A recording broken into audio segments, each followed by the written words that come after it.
Blessed day, everybody. Blessed day. I want to come at y'all real quick and let y'all know of a conversation that I had with a White House staff assistant. He might have been actually for Congress, a Congress staff assistant. We'll call him John, right? Because we don't want to give away his name.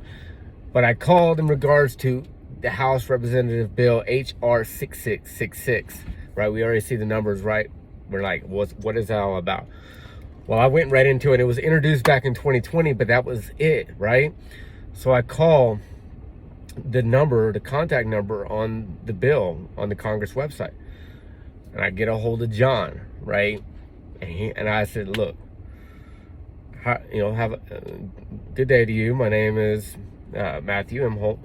I gave him my name. I said, I am a concerned citizen, and as a representative of the other people of the United States of America in this great nation, I have concerns about the HR 6666 bill and would like clarification on it and why is it alive right now. And then he proceeded to tell me that it's actually been retitled HR 726 under the 117th Congress, because HR 6666 was under the 116th Congress. So now it's HR 726 under the 117th, and it was introduced back, I think, February of last year, and it's just been introduced into the Health Committee. You can go find more information on it if you want. I can drop a link down. I think I'll probably go ahead and drop a link in the description of this video, so it's easy for you to get to, so you can check out yourself. And he said, on a candid note, to be honest with me, he said that there's no further action going to be required, and that this bill's not going to go any further than where it's at right now. It doesn't mean it can't, because it can. It's still introduced. It's still in the committee to be looked at, to be addressed. So as long as it's still there, there's still that possibility. So it just needs to be out of there, honestly, right? That's just between you and I. That's a dialogue between you and I, not between me and John. John was very open. He was very candid. We had a great constructive conversation. The dialogue was something that needs to be had with all of our elected representatives, all our elected officials. Now, granted, he works in government.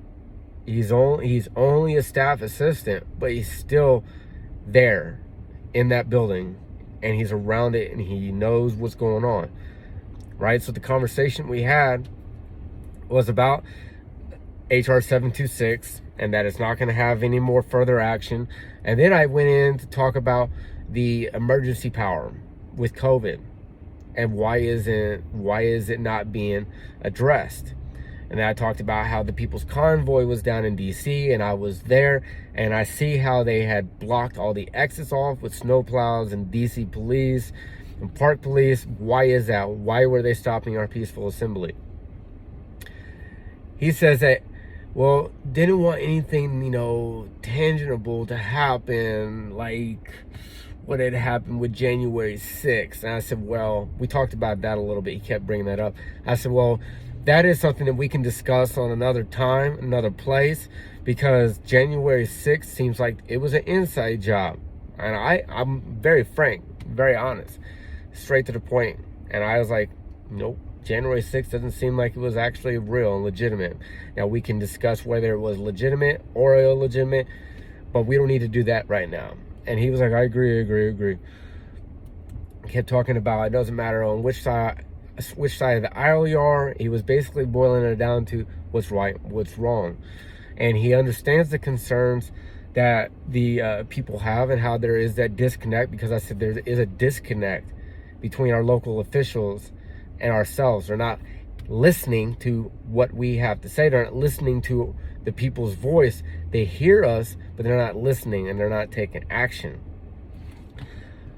And he agreed that there is a disconnect, but and he tried to spin it to be like, well, the people need to take more action. If we need to work together, it's all about how the dialogue is presented.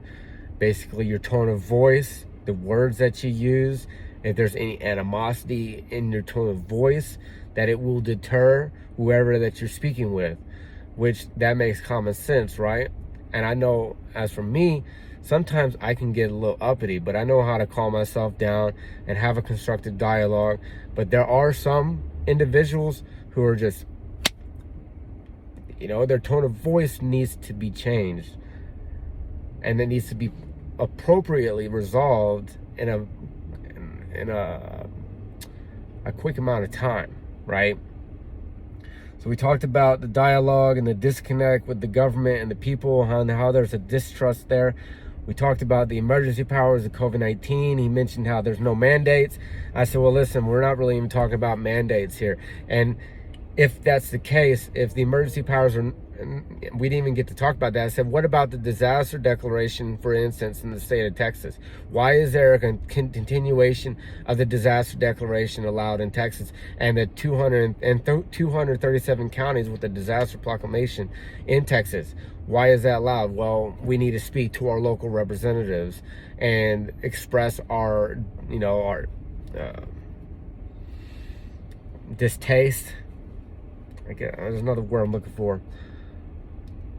But we need to express our voice, but we need to express our voice without animosity, right? We need to have that, we need to have those ethics, right? Be able to have the tone of voice that's kind and compassionate, but still direct, but not with the animosity tone to it, which I get and I agree. But at the same time, I'm going to say that they gave me hope having this conversation with John. But at the same time, I know that he was being cautious and he was looking for the proper words to use, because I was asking him very direct questions, and I am a little bit more, I'm way more informative than I ever have been. And in comparison to many of the other individuals, I'm quite versed and I have a ton of information. And it's all at our fingertips. So he was really looking for those words and the tone of voice, but he was also direct. He was open. He was candid. He was honest. And I told him, I was like, we need to have, this is the type of conversation that needs to be had with our elected representatives. I said, because it seems like that they are not listening to us. They are not concerned with what we have to say. He kept talking about what's, it doesn't matter, what aisle you're on, it doesn't matter. I was like, yeah, it doesn't matter. It matters what's right and what's wrong. I said, I'm on neither side of the aisle. I said, I'm about freedom of choice, and having the choice to be able to do what we need to do in this country to be able to survive. But that's between, I didn't say that to him verbatim, but that's between you and I. Nonetheless, go back to the bill real quick. So it was renamed, and it was originally titled HR 6666, and it was called Trace because it's an easy way to identify it within the system for their self, not necessarily to get us hyped up and like, oh my gosh. And then they did retitle it to HR 726 in the 117th Congress, and that Trace is now taken out. You can go ahead and check out that bill. Like I said, I'll drop the link for you guys onto this video.